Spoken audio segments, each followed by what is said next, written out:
Assalamualaikum warahmatullahi wabarakatuh. Nama saya Faradil Rashid dari Fakultas Ekonomi dan Bisnis, Prodi Akuntansi, kelas 2C, semester 2 di Universitas Khairul Ternate. Jadi, hari ini saya akan mempresentasikan tugas UTS saya yang berjudul permintaan. Saya akan menjelaskan tentang konsep permintaan. Apa sih permintaan itu? Jadi permintaan adalah kegiatan konsumen untuk membeli suatu barang dalam tingkat harga tertentu dan periode tertentu. Misalnya, keinginan saya untuk meristop minyak atau mungkin beras atau mungkin kebutuhan pokok sebagainya. Itulah yang disebut dengan permintaan. Nah, selanjutnya saya akan menjelaskan tentang faktor-faktor permintaan. Apa saja sih faktor-faktor permintaan? Yang ke satu yaitu harga pokok itu sendiri. Jadi apabila harga suatu barang semakin murah, maka permintaan akan semakin bertambah. Kenapa? Karena ketika ada barang murah ini pasti orang-orang kayak, wah barang murah ini, boleh ini kita beli langsung banyak nih. Jadi akan menyebabkan permintaan semakin naik gitu.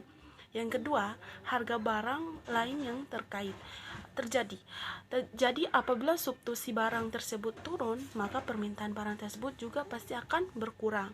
Namun, apabila harga substitusi naik, maka permintaan tersebut akan menaik pula. Nah, hubungan itu positif akan perbandingan lurus. Nah, yang kedua, apabila harga komplementer turun, maka barang tersebut menurun pula. Nah, sebaliknya, jika harga komplementer tersebut naik, maka naiklah permintaan barang tersebut. Tuh. Jadi, hubungan itu negatif atau berbanding terbalik. Nah, faktor selanjutnya itu pendapatan. Semakin tinggi pendapatan, maka permintaan akan semakin naik. Seperti contohnya gini, ada pasar murah di Kota Baru. Di situ jual baju sama celana dan lain sebagainya itu memang benar-benar murah. Jadi contohnya itu si Dewi memutuskan membeli baju dengan harga 300 karena si Dewi memiliki penghasilan per bulan itu 800, jadi hemat cuman beli satu, sedangkan Jojo itu memiliki penghasilan 1 juta per bulan. Baju yang dibeli Jojo tersebut 6 pasang 300.000 karena pendapatannya lebih besar daripada pendapatan si Dewi, makanya dia memutuskan membeli 6 pasang 300.000. Yang selanjutnya nomor 4, ada selera masyarakat ini. Jadi sesuai selera ya. Sekarang kan lagi model-model baju-baju tunik. Itu benar-benar permintaan itu meningkat. Orang-orang pada ikut-ikutan tren gitu. Nah, yang kelima, jumlah penduduk. Ternyata semakin banyak jumlah penduduk di suatu daerah atau negara, maka semakin tinggi permintaan barang untuk harga tertentu.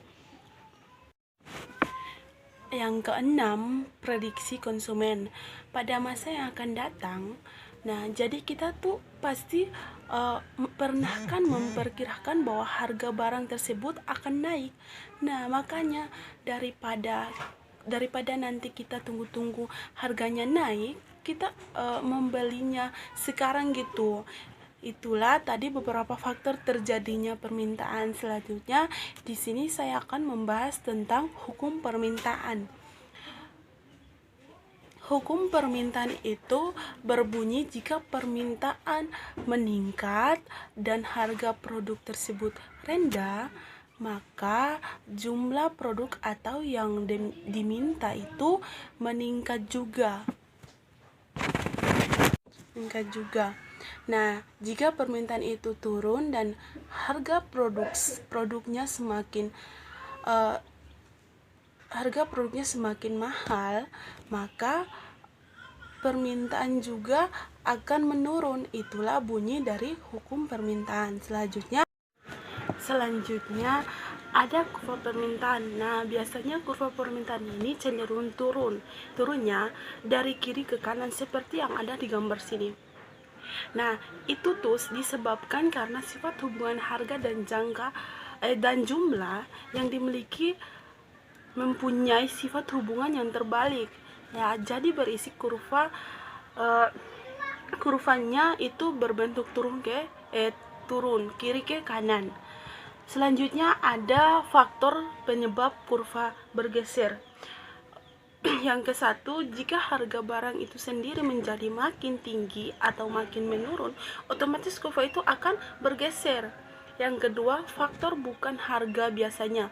Bukan disebabkan karena harga barang tersebut, tapi pendapatan para pemilik. Karena kan pendapatan itu kan enggak selalu atau turun, itu yang menyebabkan kurva permintaan dapat bergeser.